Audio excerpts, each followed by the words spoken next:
Poursuite ce mardi des hommages en l'honneur du héros national Patrice Emery Lumumba après l'arrivée lundi de sa relique. Les chefs d'État et des délégations devront assister aux cérémonies. En sport, les rideaux des Coupes du Congo sont tirés ce mardi avec 2 finales au programme. Chez les messieurs, le Daring Club Motema Pembe a conservé son trophée en venant à bout de l'Academy Club Rangers in extremis.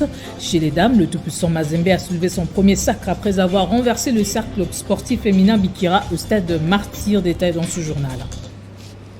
Vous êtes nombreux à nous suivre et vous faites bien. Très heureuse de vous retrouver pour vous informer. Des hommages en l'honneur du héros national Patrice Emery Lumumba se poursuivent ce mardi après l'arrivée lundi à Kinshasa de sa relique. Les chefs d'État et des délégations devront arriver pour assister aux cérémonies. Mercredi 29 juin, la relique sera exposée à la résidence Lumumba, située dans la commune de la Gombe avant d'être conduite au palais de la Nation et à la primature.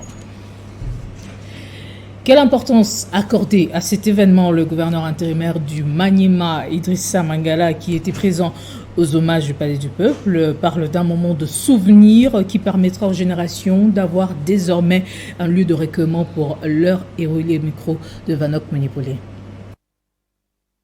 Merci beaucoup, messieurs les journalistes. Participer à cette cérémonie, ça a une importance très capitale, connaissant la figure emblématique de notre pays. Comme vous le savez, le héros national Emery Patrice Lumumba était une personnalité nationale, internationale. Donc, il était connu d'abord au Congo, ensuite en Afrique et pourquoi pas dans le monde entier. Donc, faire ces hommages, faire ce funérailles constitue un grand souvenir pour les Congolaises et Congolais et qui ont connu cette histoire de Lumumba parce que ça fait longtemps, il y a ceux qui ne croyaient pas que Lumumba a été assassiné ou tué ou enterré, et les autres, on sait que Lumumba, son corps a été enseveli dans un suicide, mais aujourd'hui, par les efforts de son Excellence Félix Antoine Tshisekedi Tshilombo, le reste de son corps, c'est-à-dire les reliques, ont été rapatriés pour des hommages dignes d'un fils de sa grandeur. L'Alliance des nationalistes pour la démocratie et l'émergence du Congo, ANADEC en sigle, a elle aussi honoré la mémoire du héros national Patrice Emery Lumumba. Pour ANADEC, Lumumba est une icône idéologique et le parti d'AG Matembo promet de continuer son combat pour développer la RDC. Les militants et cadres de l'Alliance des nationalistes pour la démocratie et l'émergence du Congo ont rendu un vibrant hommage au premier ministre de la RDC à l'occasion du retour de sa dépouille mortelle en RDC, ce qui concrétise le combat mené depuis belle lurette par ANADEC, explique son secrétaire général. Pour mon parti ANADEC, Lumumba est une icône idéologique. Nous sommes de l'école de Patrice Emery Lumumba. Voilà qu'aujourd'hui, 61 ans après, ce que vous voyez aujourd'hui, ça a été le combat mené par mon parti, l'Alliance des nationalistes pour la démocratie et l'émergence du Congo. Le retour de la dépouille de Lumumba concrétise, sinon matérialise le combat que nous avons eu à mener. Aujourd'hui, le gouvernement de la République. ANADEC promet de continuer les combats de Patrice Emery Lumumba. Elle invite aussi la jeune génération à s'en approprier. Aujourd'hui, l'ANADEC que vous voyez est le résultat du combat de Patrice Emery Lumumba.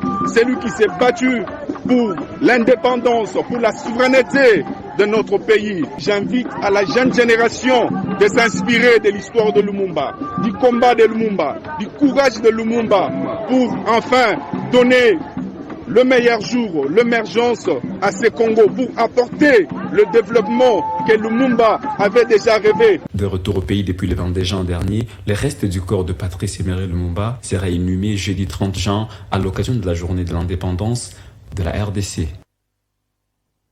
Les hommages au héros national ont été rendus dans la province du Haut-Katanga. À mes côtés pour en parler, Claudel Chikamba, analyste politique. Bienvenue. Merci, madame.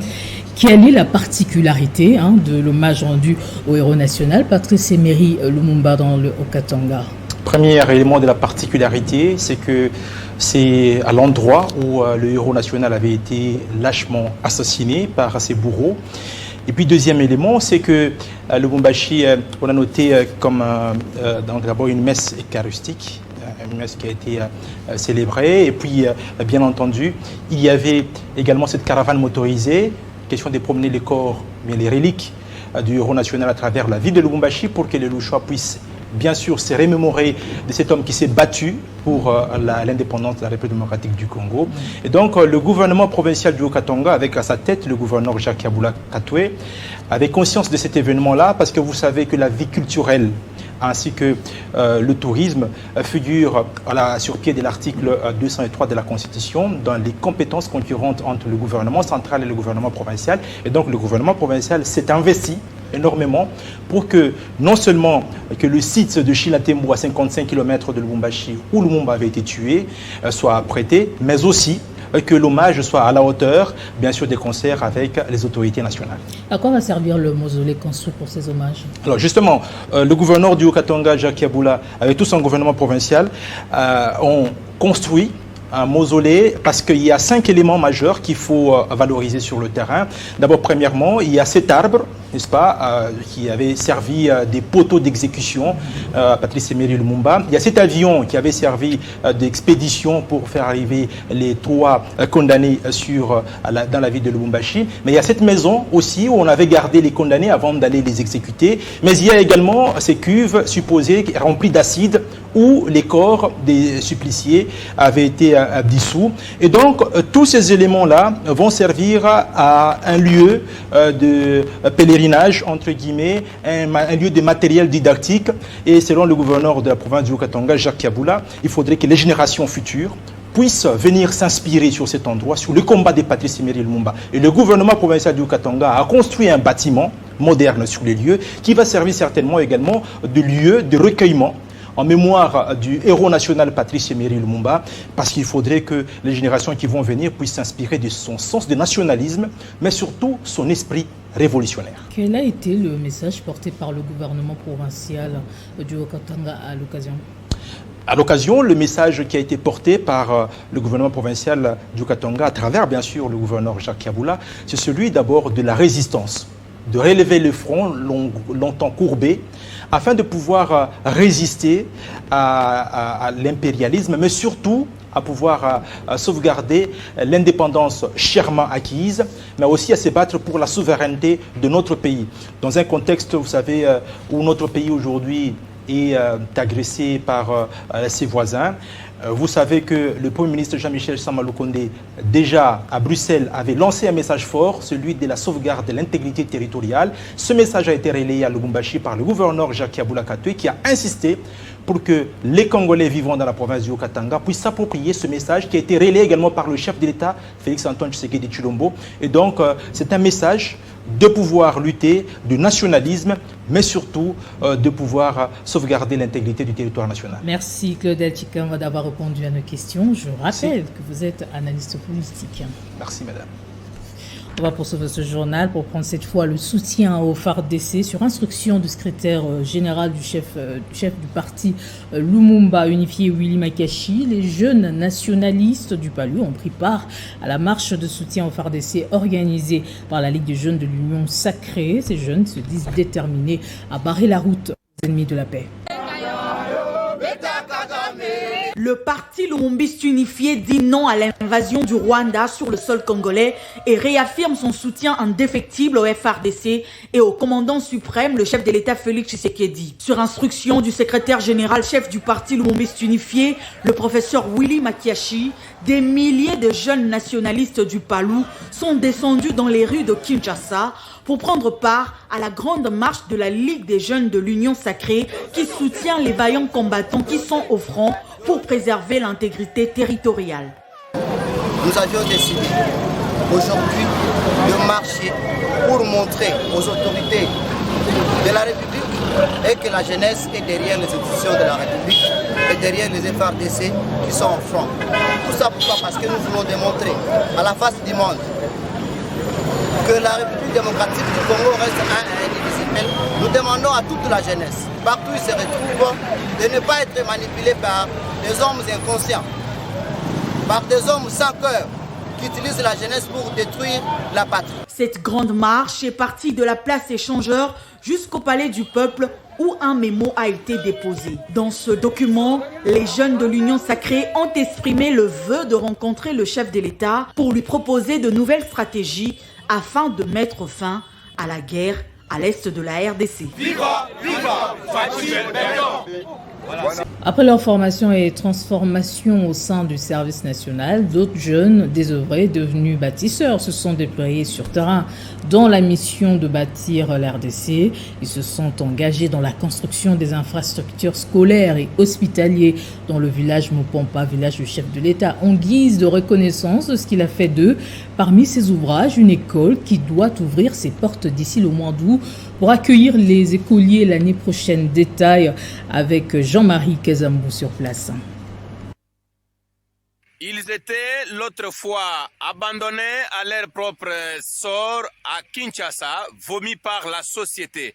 Après la décision du chef de l'État, Félix Antoine Tshisekedi Tshilombo, dans sa politique d'encadrement des jeunes par la création des emplois, ces jeunes ont été mis à la disposition du service national entre les maîtres général-major Jean-Pierre Kassongo Kabouik.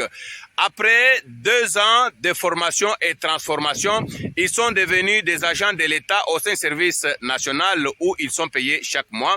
Après cette formation, ils sont mis à l'épreuve ici dans les villages Mopompa. Nous sommes dans le territoire de Kabe et Kamwanga, dans les programmes de construction des écoles. Un programme qui envisage construire des écoles partout à travers la République démocratique du Congo, dans les projets du chef de l'État sur la gratuité de l'enseignement.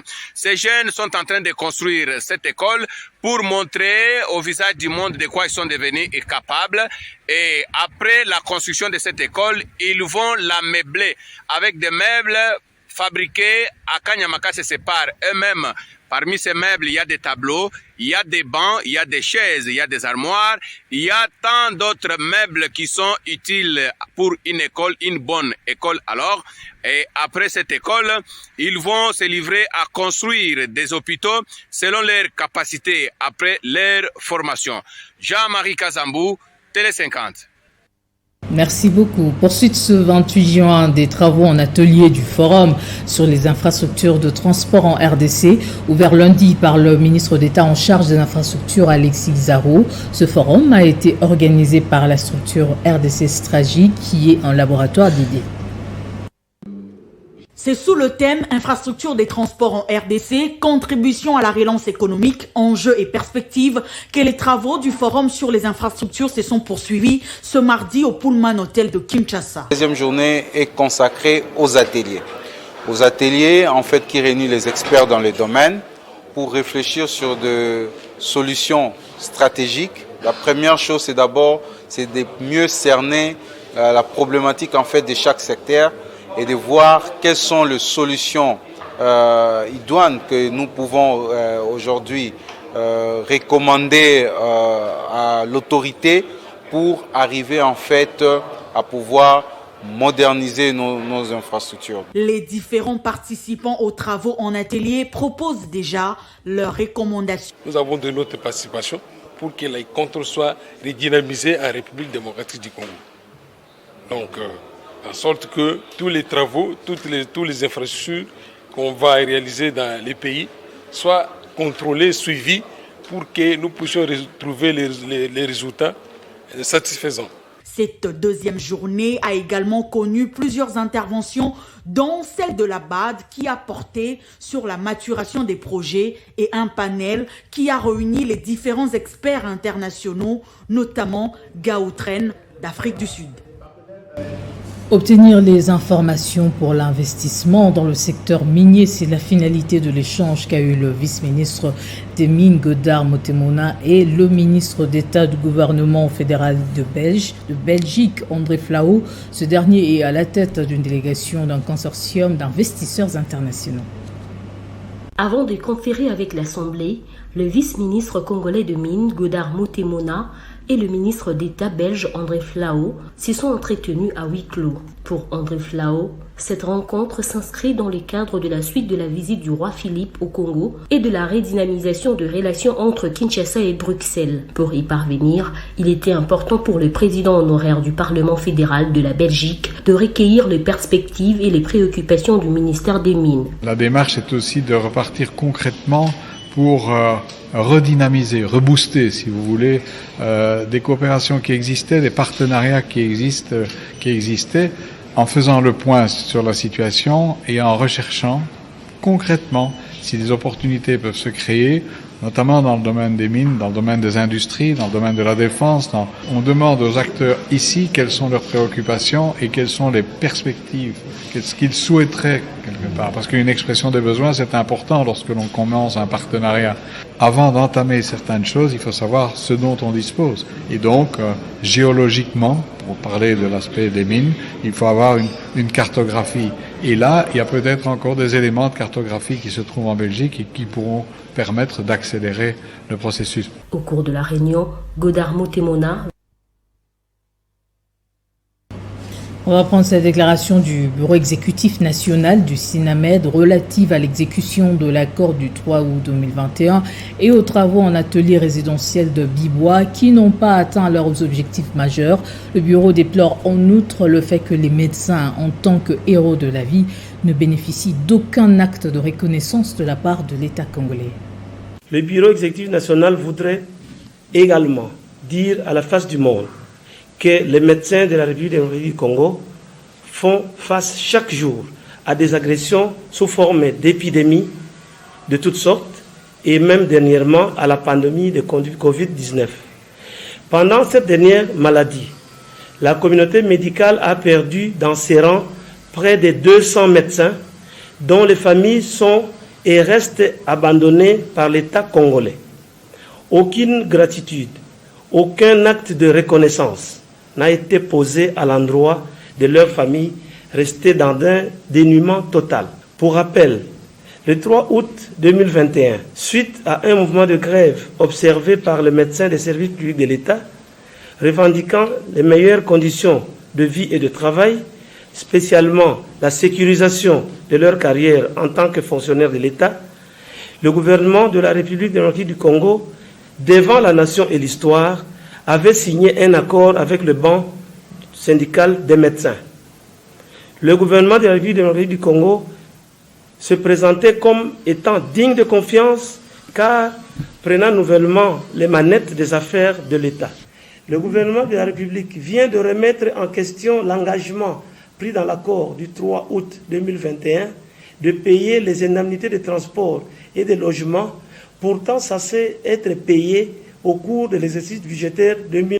On se rend là-bas observant le deuil suite au décès à Kolwezi du grand chef de Bakwanga. La chef de l'exécutif provincial a présidé l'atelier sur le rapport annuel UNFPA dans la banlieue de Kolwezi. Agir pour résoudre la crise oubliée des grossesses non intentionnelles, c'est le thème annuel de ces assises.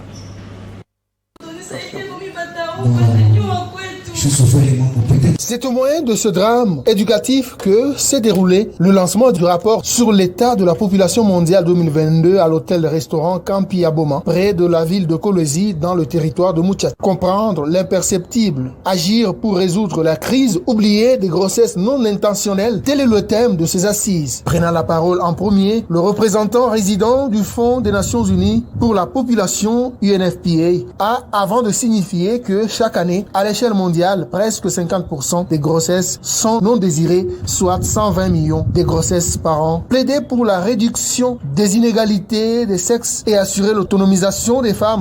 Nous devons aussi assurer l'accès à l'éducation générale des jeunes, surtout des filles, et aussi accès aux opportunités d'emploi. Après la lecture des rapports annuels par le directeur de cabinet de la commissaire générale du gouvernement provincial en charge du genre, famille et enfants, était le tour de la première citoyenne de la province du Lualaba. En dépit du fait qu'elle observe le deuil et vêtue en tenue de circonstances suite à la mort du grand chef des Bakwanga, Polycarpe Kayemba, décès survenu à Kolwezi, Marie-Thérèse Masuka Saini a pour sa part exprimé sa gratitude aux organisateurs pour l'honneur fait à son entité d'être l'une des provinces qui accueillent ces assises. La nécessité et la pertinence d'agir au Lualaba est traduite par les chiffres alarmants selon les rapports LICS PALU RDC 2018. Seulement 15,6% des femmes actuellement mariées ou en union libre Prenons cette fois le directeur général adjoint de l'Office de voirie et drainage qui est en mission officielle dans la province de Haut-Tuélé. Pico Mouepou a inspecté lundi, en compagnie du ministre provincial des ITPR, les travaux publics que réalise le VD dans la voirie urbaine d'Issiro. Le reportage de la cellule de communication du gouvernorat. Aussitôt arrivé à Issiro, le directeur général ad intérim de l'OVD, Pico Mopo, après ses civilités auprès du gouverneur Christophe Basse-Ninanga, inspecté en compagnie du ministre provincial des ITPR et d'autres membres de la direction provinciale les travaux publics réalisés récemment par l'OVD dans la ville sur fonds FONER et d'autres en cours qui s'exécutent sur fonds propres de l'exécutif provincial, notamment ces travaux de collecteurs sur le boulevard Massa-André d'asphaltage de la voirie urbaine. Le gouvernement provincial qui dirige son excellence Christophe Basse-Ninanga est en train de fournir beaucoup d'efforts pour ce qui est de l'urbanisation de la ville d'Issiro. Le DGAI de l'OVD n'a pas caché sa satisfaction. Nous avons vérifié techniquement les ouvrages réalisés dans le cadre de financement du gouvernement central, ici dans la province. Et nous sommes satisfaits. En même temps, nous avons constaté, témoigné aussi les efforts du gouvernement provincial, toujours dans l'assainissement de la ville, dans la réalisation des routes d'intérêt général dans la ville et le désenclavement de certains quartiers. Au-delà de ces ouvrages construits, déjà l'ouverture de certaines avenues dans la ville d'Issiro, l'OVD est chargé par les gouvernements provinciaux de construire des collecteurs d'au moins 1 kilomètre, travaux publics qui transforment et fait resplendir la ville d'Issiro, pas comme avant. Le gouvernement provincial de l'Équateur met des bouchées doubles pour donner un visage humain à la prison centrale de Mbandaka à travers la dotation en produits alimentaires et pharmaceutiques. L'exécutif provincial a lancé depuis quelques jours les travaux de réhabilitation du centre pénitentiaire de Mbandaka pour mettre les détenus dans des bonnes conditions.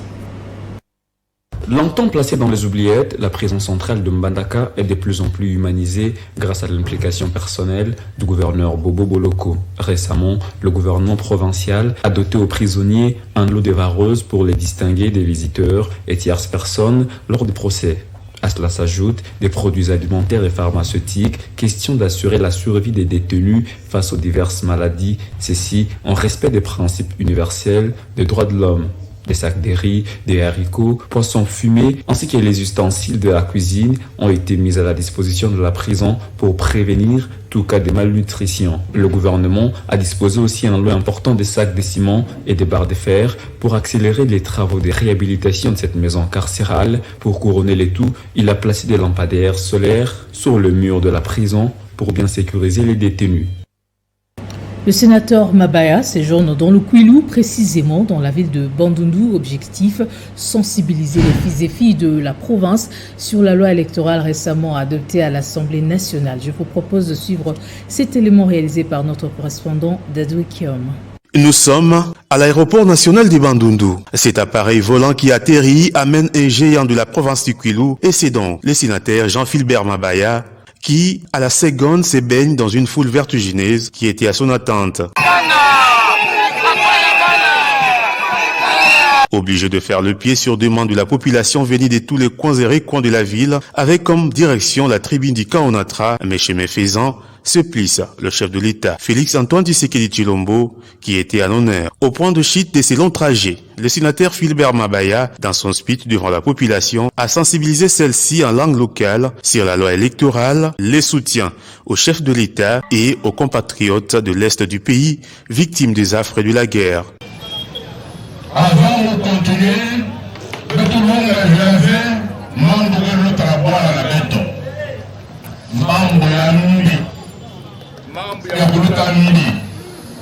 Bampangi na beto. Bakongole ya nkaka. Kuna na est, bakana kumona mpasi.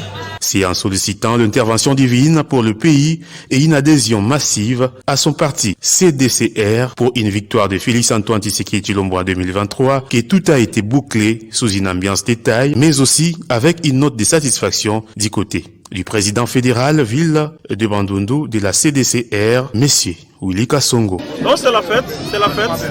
C'est un grand jour pour la CDCR nous sommes allés accueillir notre président national, le sénateur Jean-Philbert Mabaya, et les gens étaient vraiment sensibilisés.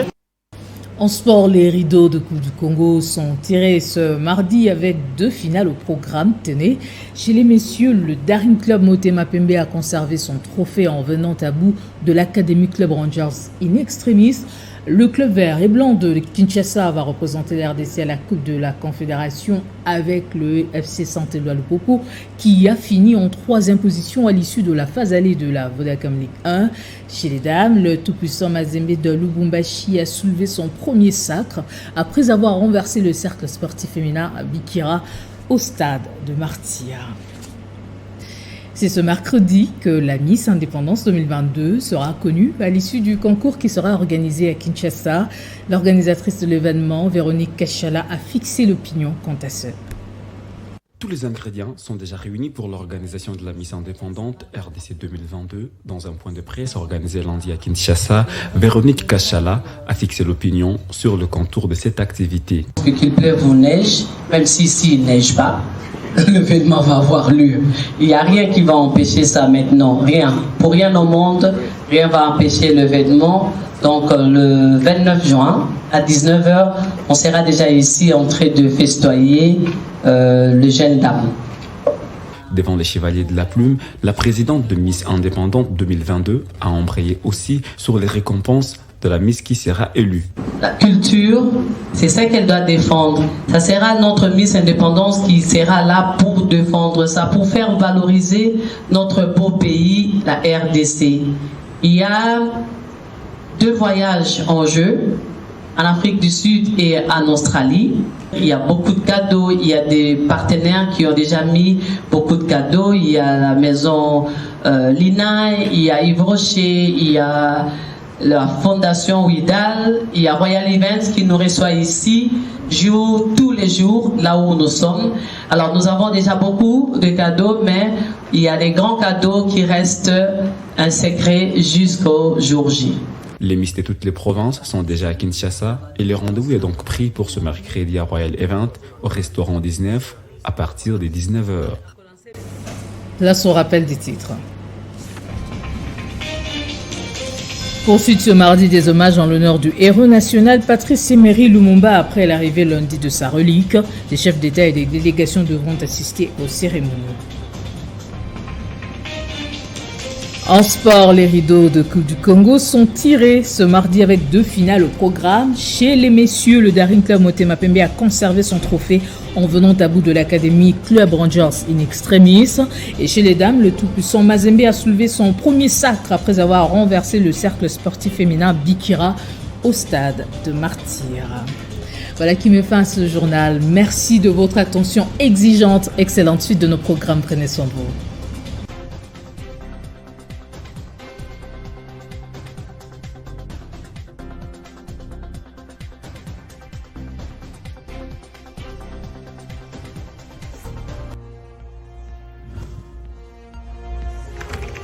L'actualité reste incontinue.